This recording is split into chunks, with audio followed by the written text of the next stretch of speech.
Já vamos fazer uma distinção aqui a respeito dos procedimentos. Existe o inquérito das fake news, que foi aberto de ofício por Dias Toffoli, cujo relator é Alexandre de Moraes. Esse inquérito teve uma série de vícios, um dos quais está sendo agora, com 2 anos de atraso, questionado pelo Jair Bolsonaro, já vamos falar dele. E esse inquérito é usado muitas vezes pela claque bolsonarista, que faz aí a propaganda para as pessoas ingênuas, como uma maneira de passar pano para as próprias atitudes delinquentes de bolsonaristas, porque eles são enquadrados naquele inquérito e falam, mas esse inquérito é cheio de vícios, como se isso eximisse os autores de ataques eventualmente criminosos de responsabilidade pelos ataques. Então, o que se discute muitas vezes é o caminho pelo qual a pessoa que fez uma postagem criminosa ou que incorreu num crime de ameaça, ela vai ser responsabilizada e punida. Não que a delinquência esteja em discussão. Aqui, nesse caso, veio por um pedido da Procuradoria-Geral da República. Detalhou lá o Supremo um movimento contra a democracia previsto para o dia da manifestação bolsonarista. Então, essa operação veio a partir de um pedido da PGR, comandada lá pelo Augusto Aras e cujo número 2 é a Lindora Araújo. É óbvio que quando as iniciativas bolsonaristas atingem os ministros do Supremo Tribunal Federal, o próprio STF, essa PGR omissa em relação ao Jair Bolsonaro, em relação a tudo que a família Bolsonaro faz, ela tem que mostrar algum serviço para os ministros, que fazem lá as suas pressões. E, obviamente, isso tem algum efeito.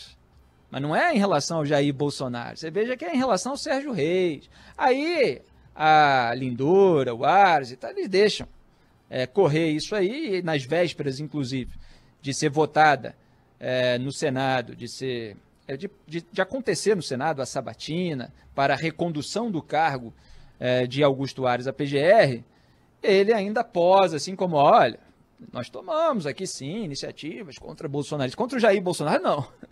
E eventualmente ele faz coisas muito similares a essas que estão gerando toda uma operação. Então, que isso fique bem claro. O caminho aí está correto, é o natural, e a ação, ela decorre de declarações que são intoleráveis. Isso não está englobado pela liberdade de expressão. A liberdade de expressão não é absoluta, ela é regulada pelas outras leis do país.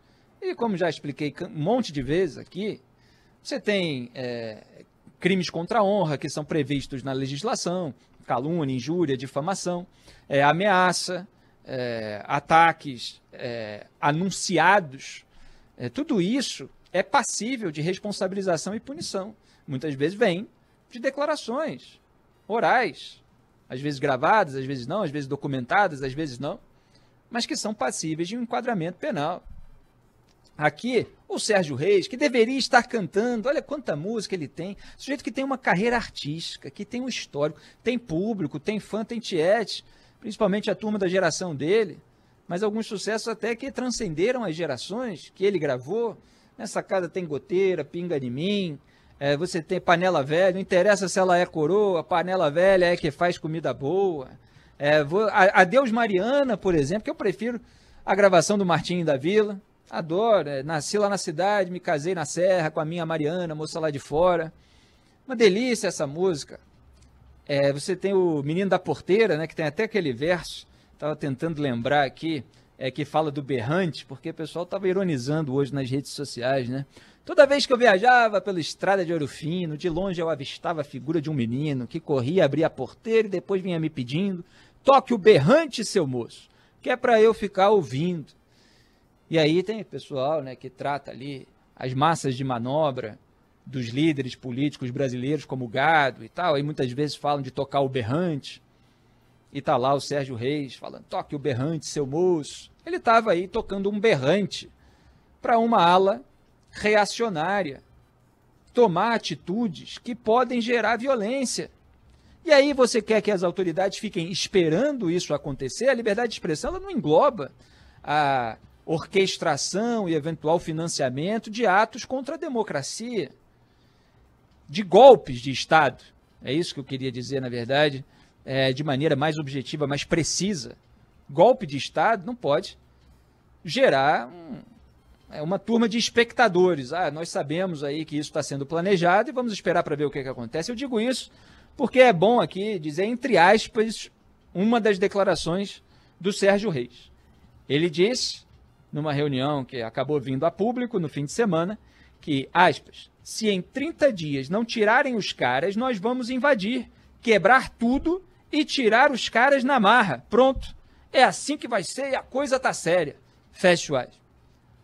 Você imagina numa operação policial, o que é frequente, às vezes se estabelecem escutas telefônicas, em lugares onde estão localizadas facções criminosas, e aí se ouve lá que amanhã, na semana que vem, daqui a 30 dias, nós vamos assaltar o banco tal, vamos levar todo o dinheiro. Você quer o quê? Que espere isso acontecer, para que eventualmente pessoas morram, para que eventualmente o dinheiro seja roubado? Quer dizer, esse tipo de declaração já é passível de um enquadramento. Então você tem uma atitude correspondente por parte das autoridades. O Sérgio Reis falou com todas as letras. Se em 30 dias não tirarem os caras, nós vamos invadir, quebrar tudo e tirar os caras na marra. O que é isso? Invadir? Invadir as instituições, a sede do Supremo Tribunal Federal? Quebrar tudo é ato de vândalo. Tem aqui uma declaração, o anúncio de um vandalismo. É um vandalismo anunciado. A depredação de patrimônio público.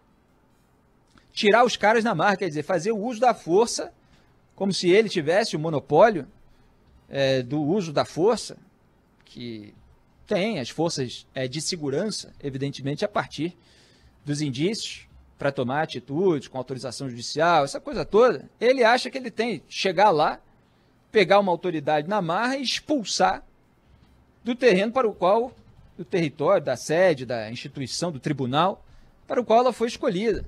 Claro que os mecanismos pelos quais essas pessoas são escolhidas, a qualidade delas, do voto, da decisão, tudo isso pode ser devidamente questionado. Aliás, mando de novo um abraço que eu já mandei de manhã ao ouvinte Eric, que escreveu lá na rede social, que é um exemplo de que é perfeitamente possível criticar o Supremo Tribunal Federal. Olha o Felipe Moura Brasil, bota lá na internet, Felipe Moura Brasil, STF, vai ver, vai chover críticas, artigos, vídeos, etc., críticas às vezes duras, mas são críticas a votos, a decisões, a articulações de bastidor, a interesses políticos. Não tem ameaça, não. A ameaça não está prevista nessa liberdade. Então, é completamente diferente. E aí ele é alvo de uma operação como essa, de busca e apreensão, para ver, inclusive, se há um material com todo um planejamento de algum ato que atente contra a democracia e que possa gerar violência. Aí você tem o Tony de Paula, né, que vive aí também atacando da maneira mais troglodita, brucutu, de reacionário aloprado bolsonarista, os ministros do Supremo Tribunal Federal, uma gente que não tem profundidade intelectual e habilidade verbal para fazer críticas, para argumentar, só tem para canalizar o ódio em cima das pessoas com as quais não concorda.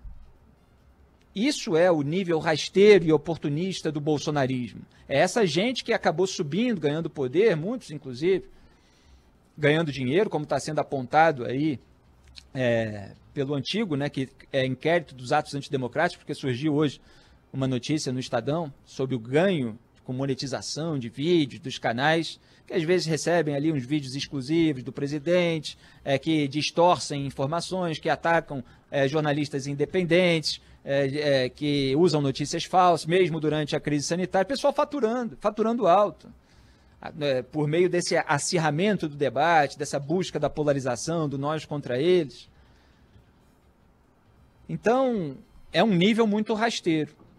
E é claro que quando isso gera uma ameaça, é necessário, sim, que haja uma apuração. Então, está tudo aí dentro do que tem de ser feito. E, obviamente, há algumas coisas que são relativamente novas, né? Só para concluir, porque você teve o advento aí das redes sociais, de uns anos para cá, umas décadas já, mas o uso dessas ferramentas por grupos políticos, que pode fazer com que certas manifestações, movimentos, certos protestos tudo isso seja turbinado numa velocidade incrível e com esse conteúdo de violência na sua raiz, de promessa de uma atitude agressiva, pode gerar um tumulto muito grande. Então, a reação também precisa ser relativamente ágil. Os mecanismos para dosar esses graus é que estão em debate nesse momento. Agora, a delinquência dessas falas, elas não estão em debate.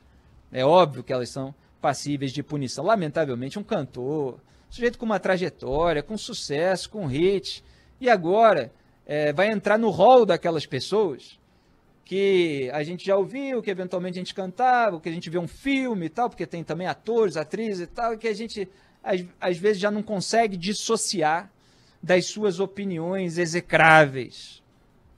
E aqui, falando opinião, é até um elogio, né? Mas das suas atitudes políticas absolutamente irresponsáveis e inconsequentes. É lamentável.